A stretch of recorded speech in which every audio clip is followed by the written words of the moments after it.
I should have never stayed there. At the time, it seemed perfect.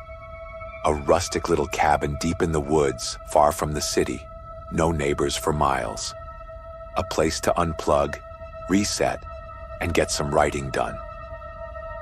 It wasn't the first time I'd rented a remote cabin, but it was the first time I ever felt truly alone. And I don't mean in the peaceful way. Night 1. The rain started after sundown, a slow, steady drizzle that made the trees drip and the air thick with damp earth. I had settled into the worn-out armchair by the wood stove, the glow of the fire casting flickering shadows against the log walls. It was quiet, too quiet. No traffic, no voices, not even the usual sounds of wildlife. Just the soft patter of rain on the roof and the occasional creak of the old wooden beams. I was scrolling through my phone when I noticed it. A face peering through the window. My body locked up, pale, expressionless, pressed against the glass, just staring. For a second, I couldn't breathe. My mind tried to make sense of what I was seeing. Was someone out there? The flashlight. I needed my flashlight.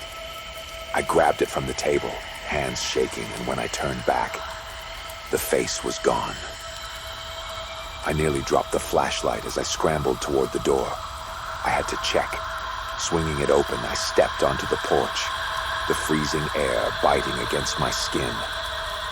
The rain had slowed, leaving behind a thick fog that curled through the trees.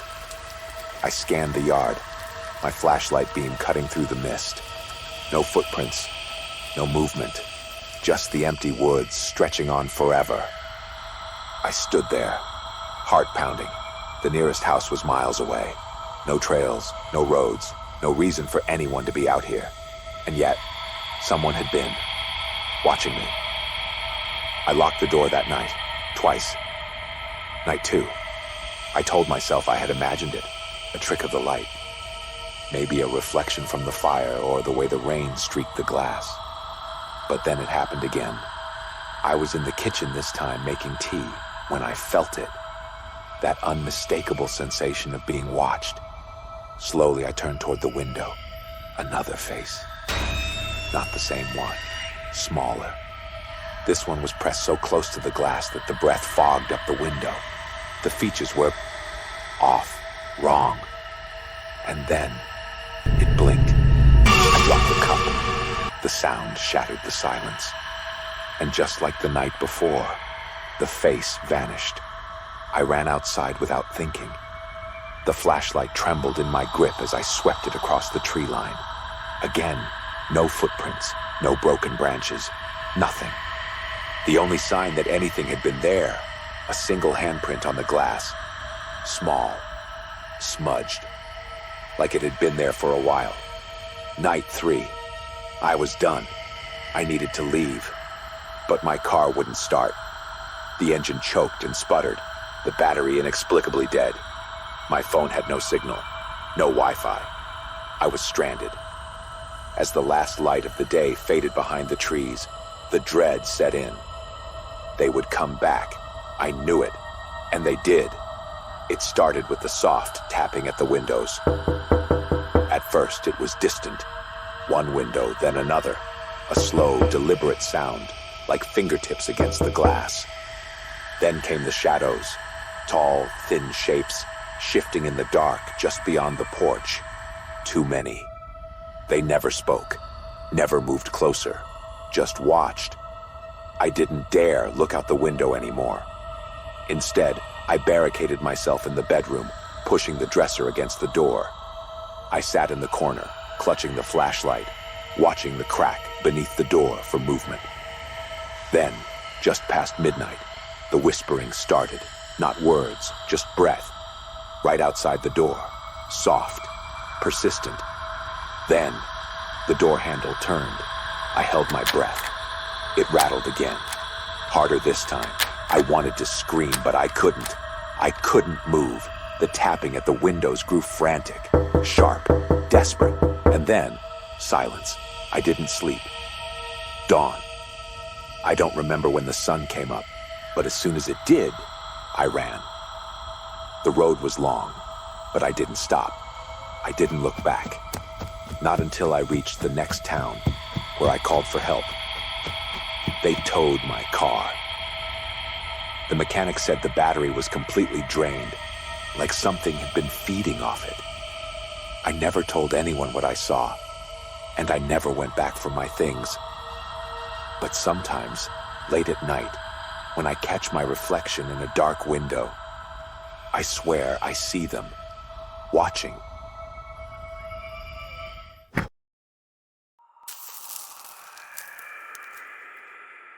I don't scare easily. I've spent nights in cheap motels, slept under the stars on solo hikes, even stayed in a few questionable Airbnb rentals. So when I found the cabin in the woods, cheap, remote, perfect for a quiet weekend, I didn't hesitate to book it. I should have, because on my first night there, I saw the handprint on the ceiling. Night 1. The drive to the cabin took me deeper into the woods than I expected. The road narrowed, the trees pressed in close, and by the time I arrived, the sun was setting. The place itself was small but comfortable, a little outdated, but nothing too concerning. The host's message was simple. No Wi-Fi, no service. Enjoy the peace. Fine by me. I unpacked, made some tea, and stretched out on the old wooden bed beneath a slanted ceiling. The only light came from the bedside lamp, casting a warm glow over the dusty wooden beams above. That's when I noticed it. A handprint. Faint. Smudged into the dust on the ceiling. It wasn't mine. I squinted, tilting my head. The placement was odd. Too high, too awkward of an angle. Like someone had pressed their hand against the ceiling while hanging upside down. I shook off the unease. Maybe an old guest had stood on the bed, leaving it there. Maybe it had been there for years. I told myself it didn't matter. But I still slept with the light on. Night 2. The next day passed uneventfully. I hiked a few miles, enjoyed the silence, and read by the fireplace as the rain rolled in. By the time I got into bed, the air had turned heavy. The storm outside was steady, making the cabin feel smaller, more isolated. I rolled onto my back and stared at the ceiling. That's when I saw it. The second handprint. I sat up so fast my head spun. It was identical to the first. Same size, same faint smudge in the dust. But this one was closer to the bed, lower. I stared, my pulse hammering in my ears. I knew it hadn't been there before. I wasn't imagining it. Something had put it there. I forced myself to breathe, to think. Maybe the dust had shifted. Maybe I hadn't noticed. But as I lay back down, I realized something that made my skin crawl. The prints were positioned like hands gripping the ceiling, like someone had been crawling. Above me. Night 3. I didn't sleep well. Every time I closed my eyes, my mind whispered the same thought. What if I wake up and there's a third? By sunset, I had made up my mind. I was leaving in the morning. But that night, something woke me up. A sound. Soft. Faint. A slow, dragging scratch against wood. I lay still, barely breathing. The noise was coming from above me. I turned my head inch by inch toward the ceiling. The handprints were still there, but something was different. The dust was shifting. I watched, paralyzed, as a third handprint began to appear. Not all at once, slowly, deliberately, like something was pressing down, right at that moment. Scratch. The noise came again. My body finally reacted. I threw myself out of bed, grabbed my bag, and bolted for the door. The second my feet hit the porch, my phone vibrated. 1 bar of service. I ran to my car and didn't stop driving until I hit town. I didn't sleep that night. The next morning, I messaged the Airbnb host. I kept it vague. just asked if they had ever noticed handprints on the ceiling. They responded almost immediately. "Don't worry, it's just the house settling. Happens all the time." I stared at the message, my stomach turning.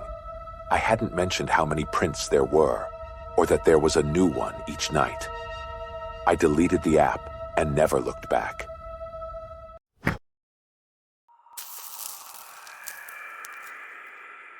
I booked the cabin for one reason: solitude. A few days of hiking, fresh air, and peace. The Airbnb listing was simple: rustic, remote, no Wi-Fi, off-grid experience. Just me, nature, and a break from the noise of everyday life. It sounded perfect, but then the phone rang, and everything changed. Night 1. After a long hike, I settled in for the night, stretching out on the worn-out couch with a book. The only light came from the lantern on the table and the soft glow of the dying fire. That's when my phone buzzed. I nearly dropped it. No service, but I was getting a call. Unknown caller. I frowned. That didn't make sense. I barely had a signal when I stopped for gas earlier, let alone this deep in the woods. I hesitated, then answered. At first, just static. Then a voice, my voice, whispering, urgent, panicked. "Don't open the door." I froze. The call cut out, and then, as if on cue, a knock. I sat up, heart pounding. Another knock, soft, deliberate. I crept to the window and peeked outside. The porch light barely illuminated the yard, casting long shadows over the wet wooden planks. But there was no one there. I waited, listening. The wind rustled through the trees, but the forest felt too still, like it was waiting for something. Eventually, I forced myself to go to bed. I locked the door. I should have left then. Night 2. The next day, I tried to shake off the unease. Maybe I had been dreaming. Maybe it was a prank, some local messing with tourists. But as the sun dipped behind the trees, my unease returned. Then my phone buzzed. Unknown caller. I almost didn't answer, but I did. Static. Then, my voice. "Don't go outside." The call ended. A chill ran down my spine. Then I heard it. Footsteps, circling the cabin. Slow. Measured. The porch creaked under the weight of something moving just beyond my view. I turned off the light and held my breath. The footsteps stopped. Then, scraping. Something dragged across the front door. I clenched my jaw, gripping the flashlight in one hand, my pocket knife in the other. And then, breathing, right outside the window. I didn't move. I didn't blink. Then, silence. Night 3. I didn't sleep. The second daylight hit. I packed my bags and grabbed my car keys. I wasn't staying another night. I had barely stepped onto the porch when I noticed it. A set of footprints. Not boot prints. Bare feet. Leading from the woods, leading to the cabin. I turned back, grabbed my bag, and bolted for my car. The second I sat inside, I locked the doors and shoved the keys into the ignition. I prayed the engine wouldn't stall. It started. I nearly cried in relief. As I pulled onto the dirt road, I glanced in the rearview mirror and saw a figure standing on the porch, tall, motionless, watching. I slammed my foot on the gas. Hours later, when I finally reached town, I stopped at a gas station.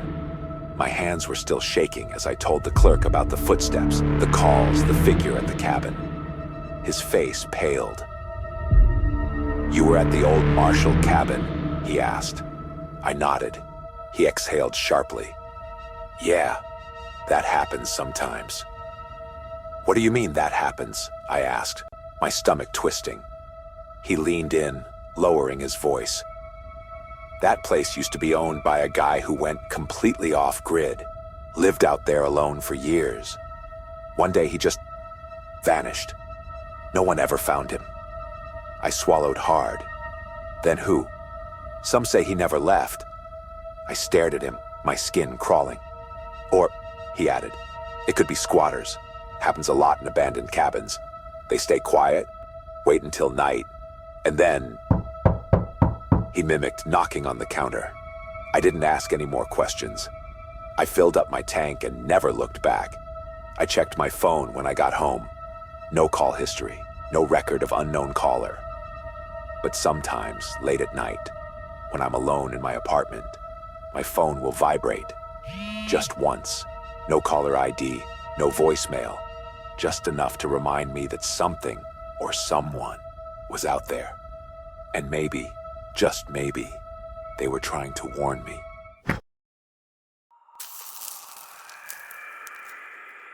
I needed a break. Work had been stressful, my phone never stopped buzzing, and the thought of spending a weekend off-grid sounded like exactly what I needed. The Airbnb listing for the small mountain cabin seemed perfect. Quiet, secluded, no Wi-Fi, no service, just me, the woods, and nothing else. But on my first night, the light started flickering. Night 1. I arrived just before sunset. The drive up had been long, winding through dense trees on a dirt road that felt too empty. The cabin was small but well kept, a single bedroom, an old fireplace, and a massive window that overlooked the darkening woods. I set my bag down and flipped on the bedroom light. It flickered, just once, then stayed on. I figured it was old wiring. The cabin was probably decades old, and the host had warned in the listing, "Expect rustic charm." I didn't think much of it, until later that night. I had just gotten into bed when the light flickered again. Then again. Off, on, off, off, on. Annoying but not exactly terrifying. Still, I turned it off completely. Problem solved. Or so I thought. Night 2. The next day was uneventful. I hiked, read a little, and enjoyed the quiet. By the time I got back to the cabin, I was exhausted and ready to crash. I turned on the bedroom light, and it flickered immediately. This time, faster. Off, on, off, off, on, off. It was too rhythmic, too deliberate. I sat up, watching as the flickering continued, the hair on my arms rising. Then a thought hit me. This is a pattern. Morse code. I didn't know much about it, but I knew enough to recognize it. I grabbed my phone and started recording. The flickering lasted about a minute, then stopped. I replayed the video and pulled up a Morse code translator. Slowly, I entered the sequence. RUN. I felt a chill creep up my spine. Then the light turned off completely. Night 3. I barely slept. I kept trying to reason with myself. Maybe the light was malfunctioning. Maybe it was a coincidence, but I couldn't shake the feeling that something was wrong. So I did some digging. I had just enough service to pull up some old records about the area. Nothing major, just old property records, missing person reports, anything that might explain why a light in the middle of nowhere was telling me to run. And then I found something. About 10 years ago, the cabin had been owned by a man named Daniel Grayson. He went missing, never found. But the part that made my stomach turn, the report mentioned his last phone call to a friend. I think someone's watching me. The lights in the cabin keep flickering at night, almost like they're trying to tell me something. I closed the article. My hands were ice cold. The light flickered again. This time, I didn't wait. I grabbed my bag, my keys, and I left. I drove straight into town and booked a motel for the night.